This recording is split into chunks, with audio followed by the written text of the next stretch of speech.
Eventually, it's a long walk.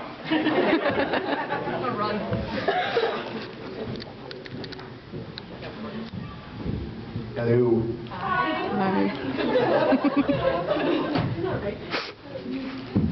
Right on. Okay. You guys made an opera about genetics. Are you out of your fucking mind? I said I was going to sing all the questions. That's the only one I'm going to do. Never sing again. Honestly, I mean, we've looked at the history of movies, especially musical horrors. We've got a handful of them, stuff like Rocky Horror and Phantom of the Paradise. And this, what made this happen? Wanting to see something different. I mean, when I got into filmmaking, I didn't set off to make a bunch of remakes and sequels. And I've done 3 sequels and a remake, and attached to numerous other remakes. And I think that for me, it was wanting to do something that not everyone else was doing, and something that wasn't cookie cutter.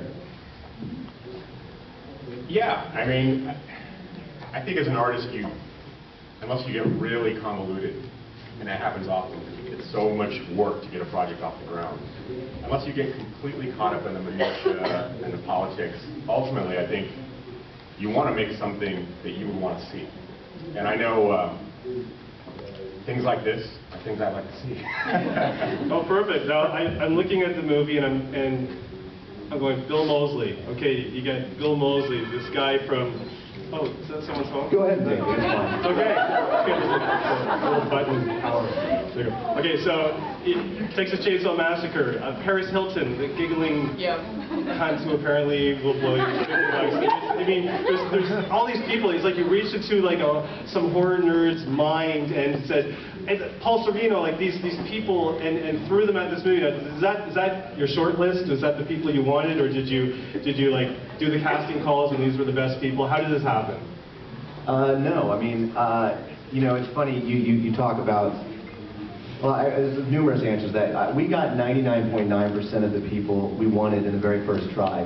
I think it's hard. It's easier for me to get someone in a movie like Repo than it is for me to get someone in a movie like Saw.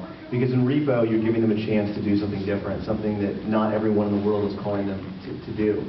And also, one of my favorite things in filmmaking is the what the fuck factor. And it's when you put people that shouldn't be in a movie together and you put them on screen together. I mean, I don't think anyone ever would have thought putting Paris Hilton and Sarah Brightman and them to sing a song together. But that's badass. So that's kind of what I wanted to do. Well, yeah, it's like I get asked that all the time as well. Like, how'd you get this person? How'd you get that person? And I think that when you're doing something like Repo and you don't have really money to offer, you don't have to sell the project. It's like it either resonates to somebody or it doesn't. And if it doesn't, you know within 2 minutes. And if it does, you know within 2 minutes. And I think that's the same reaction that people have when watching the film. There are people that immediately go, this is not for me. And you see them barreling. And we did. When we first toured Repo, we'd see there'd always be a handful that within the first song, they'd be like standing up and walking out. And then pretty much everyone else was dancing in their seats. So the people that we got in the film were the ones who would be dancing. I think we lost 2 people right here. There you go. They just don't get it. I might be because I called Paris Hilton a bad name. Yeah. Well, you know what's funny? When you started singing, just a funny story. So Darren and I get people singing to us all the time. It's almost like it's like a walking audition, I guess, sometimes. And sometimes it's great. It's like, wow, that person can really sing. And other times it's just really awkward. And yeah, sometimes it's really awkward. On the set of our upcoming musical film, The Devil's Carnival, we were filming in the middle of the night in Riverside, California, which is, I think, colder than here at night. It's a desert. And we had basically like 2 heat lamps on set, and it was like a really brutal conditions. And so we're sitting there, and we're eating and just trying to stay focused and get through the night and not freeze to death. And Darren, myself, and the co-composer of Devil's Carnival are kind of huddled around it. And suddenly, like, guitars break out, and people start inching towards us, like serenading, singing songs, and it was just one of those things. It was the most awkward, horrible. It was like, it's kind of awesome, but at the same time, my mind is so not there. It was like an American Idol audition in the middle of the night, freezing conditions, and the best was he was singing a song about Satan and the devil, and he was like, "Hail Satan!" And we were like singing, and he was just like looking at us directly in the eye, which made it really uncomfortable. He was just like, "Hail Satan!" What to do? And we're like, awesome. And I kind of reverse roboted out of there. And then so did the co-composer. And then we just look back and see Terrance like wanting to blow his head off, and like this guy is just singing and dancing around Terrance. And this is the best part. Our friend was on set documenting behind the scenes. And so you'd occasionally look up and realize, oh crap, you're being filmed when you're doing something maybe you don't want on film. And so I'm sitting here trying to keep a straight face while this 3-minute audition is happening for me in the middle of freezing cold. And I look up, and out in the darkness, I see the red light of the camera. but it's shaking. So the guy who's filming it realizes he's capturing gold, and I know it's probably this close on my face. It's like the worry lines. And speaking of that, for auditions, did you have any big names come through that didn't make the cut, but you've got the tape of them? Yeah, we have a ton of people that came in and auditioned. Some people wasn't right. Some weren't right. Some, like Barry Boswick came in of Rocky Horror, and we loved him. He did an amazing audition, but he just wasn't right for any of the roles. You know, we had Patrick Swayze, and he was also awesome. Patrick Swayze was fantastic. Who else do we have? You name it. But it was, to be sitting there, and I think it was like 7 in the morning in this like rinky-dink studio in North Hollywood, California. To be sitting there and it's like 7 in the morning and Brad shows up. You know, Barry Boswick comes in and sings Legal Assassin and murders it. And we're just sort of sitting there like, you know, we basically were fanboys. So we're sitting there trying to maintain like, oh, thank you, Mr. Boswick. But meanwhile, you want to ask him a million questions about this, that, and the other thing. So it's definitely a cool position to be in. I have a kind of funny story I don't think I've ever told before about Repo, which we get a phone call one afternoon, and basically it's the assistant of Mick Jagger. And they go, Mick Jagger would like to see the Repo short film. Excuse me. That's Mick Jagger right now. I can't talk. I'm in an auditorium full of people.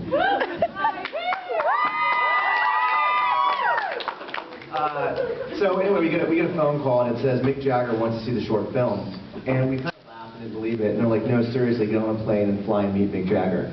So we couldn't. We were doing something, but we sent my assistant to get on a plane, flew to New York. This is hilarious. With the DVD of the short film, we shot a short film of Repo before we actually went off and filmed it. And about 4 hours later, she gets back on a plane and comes back to us.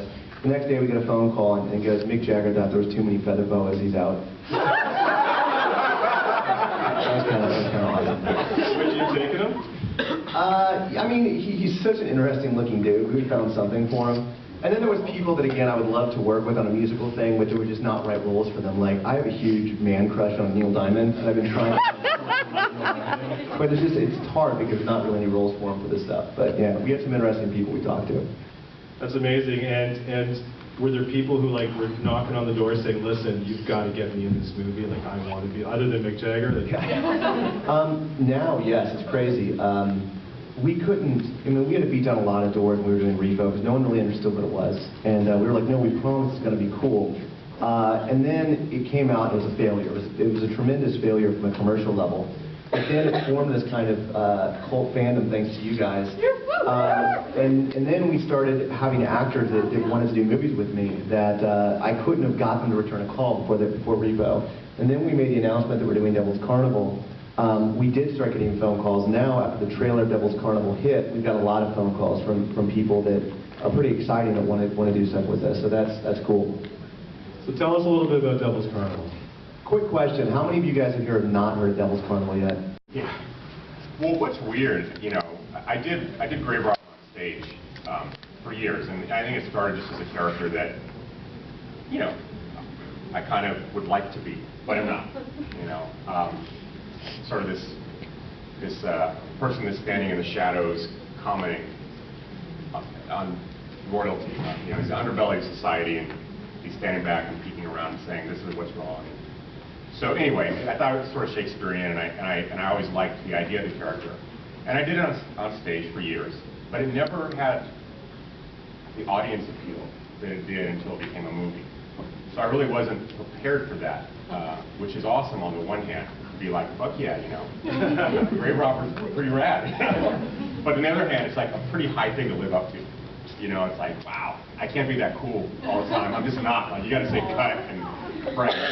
So So I think, on the one hand, it's a cool character, and I definitely relate to elements of it, and I wish I was as cool as Grave Robber 24/7. You are! That's your voice, though. Did people just ask you to hit those low notes? Yeah. but then I think sort of in going the other direction with that and doing the Devil's Carnival, I thought, I want to be completely transformed. I don't want to be Grave Robber again.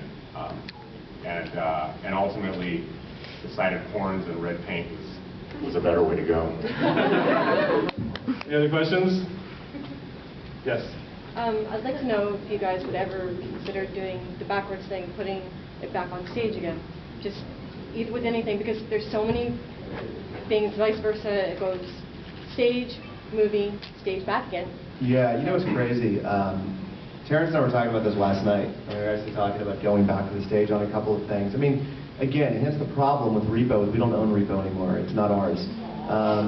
You know, it kind of killed us to say that because we put so much, I mean, we put 10 years of our life into Repo, but we don't own it. It's somebody else's.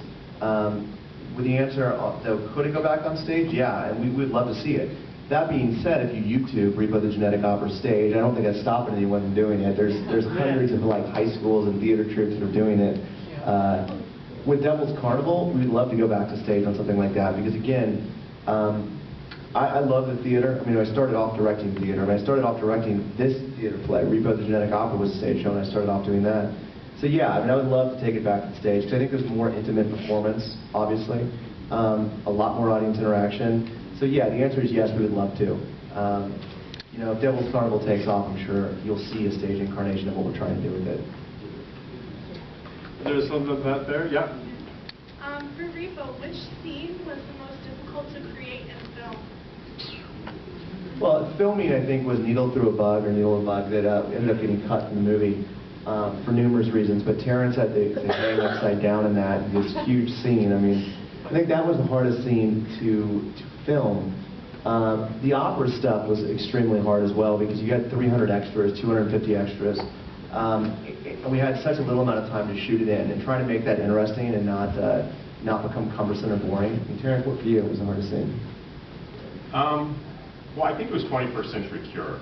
And I think that was for me just on a personal level. It was the first scene that I filmed as Grave Robber. And even though I've been doing the character for years, the realization that on some level all that matters now is what's filmed.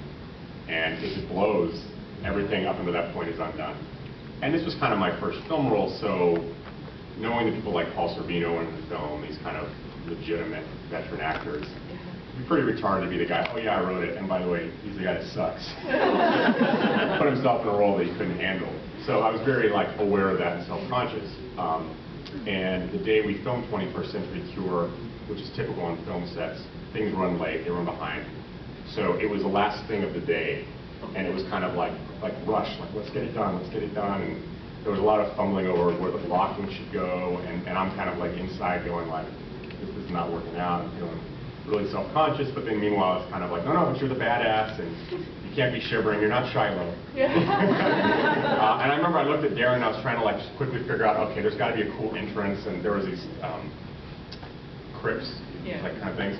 And I saw one, I'm like, what if I did a Dukes of Hazzard, slide over it? And I'm and Darren's like, well, I don't know, let me see it. I'm like, okay, and I try to do it, and it's the most awkward. The boots alone are 50 pounds, so I do this it looks like slow motion. I'm trying to look cool.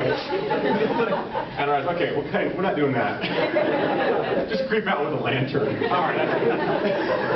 But then it was kind of great because we ended up saying, we're out of time, we're going to shoot it first thing tomorrow morning. And I was just kind of thank God. Came back the next day and went off like gangbusters, and the rest of the shoot was a joy. So. Anyone else? Yes? What was the most interesting aspect of filming The Devil's Carnival?